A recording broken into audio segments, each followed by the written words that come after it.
I mean, after our disappointing performance a couple days ago at Missouri, really proud of coming out and playing better today, playing with more desire and passion. We played with our feelings hurt last game out, and then really happy for Chris.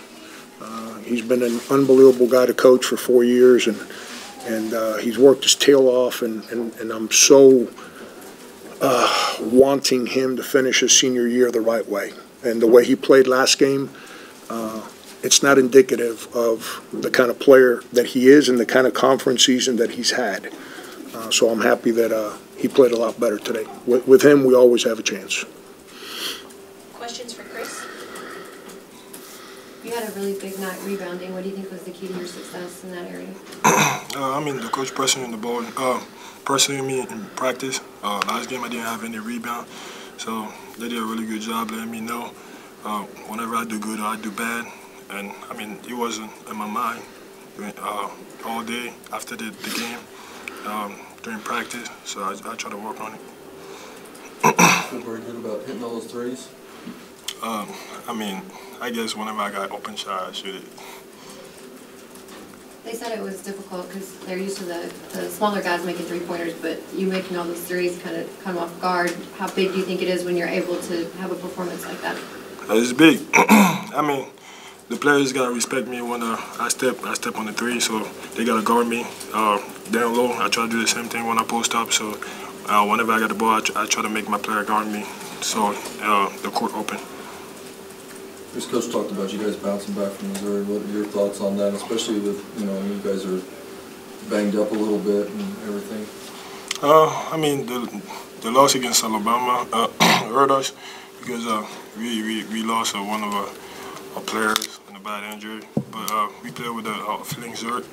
But after that, we learned to step back on the court, work, get better, and come to the next game and play harder. What does it mean to you to have a big game as you start finishing out your college career and hopefully finish it out on a good note? It's big, as a senior, I got to keep playing every day. Try to show the freshmen that no matter what, you got to keep your head up, strong. No matter if you're banged up or whatever, the team injuries, you always got to come and play your heart out. Anything else for Chris? Okay, Chris, you can go. Questions for Coach? Just talk about what this means for you guys going for that bye in the SEC, double bye essentially in the SEC. Yeah, I mean, whether we were, I don't know, what's our record now? 10-7. No, 15-15 overall? Yep. Is that what it is? We're 14-12, lost 3 in a row. Yeah, 15-15. Whether we're 15-15 or we're 22-3 or whatever, 6 or whatever the number might be, this league's gotten so hard that the fewer games you got to play, the better the chance you have of being around on Sunday. And I know the coaches in this league. It's crazy to think that I've become one of the senior guys in this league as far as longevity. And we've got some hard teams. And then you saw our team. We're down to 3 perimeter guys. And we're having to play Mike Kotsar some at the 3. But, we're playing a little bit more zone, and we got to figure out a way to save some legs. But Gravett and Campbell pretty much can't come out of the game for us right now. So we got to manage the game accordingly. And so playing Friday makes the idea of making it to Sunday a heck of a lot easier than having to play before Friday. So it's and I think given where we were at December, to know that in this league, as good as it is, we figured out a way to play on Friday our first game and get that double bye. It's a tremendous accomplishment for these kids.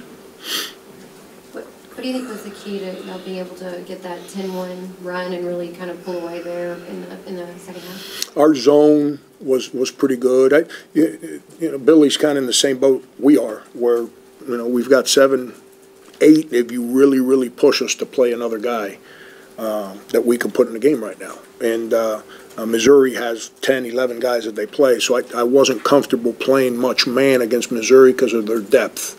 They'd be fresher and just come at us, and I figured today we can do a better job against Billy because we're both in the same situation where we can play our man, which is our bread and butter defense. And I think in the second half our man was pretty good, and then we switched to the zone, especially when I had the three bigs in there. I had Kotsar, Hassa, and Chris at the same time. And we did a real good job of covering our spots and contesting the perimeter, but it allowed Chris, you asked him, somebody asked about his rebounding numbers, it allowed Chris to stay near the rim. He wasn't out guarding ball screens, which then allowed him to protect the rim and rebound. So the zone, I thought, was real good for us, like I said, especially when we had those three big guys in there. I think the key is you guys having such good shooting from three-point land against A&M, both games, probably your best two of the year. We're not a bad shooting team. If you look at our numbers during conference season, we've shot it pretty good against, I think we made 16 against Ole Miss or something like that.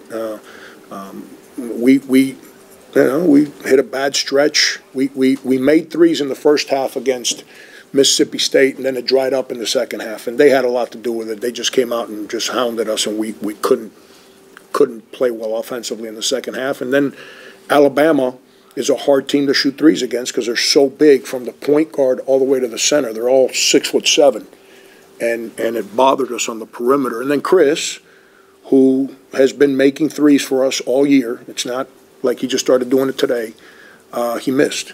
He had 5 open threes against Alabama. He went 0 for 5, and he just missed. And so, you know, and then against Missouri, you're not going to score enough when your feelings are hurt. It's just not going to happen. And we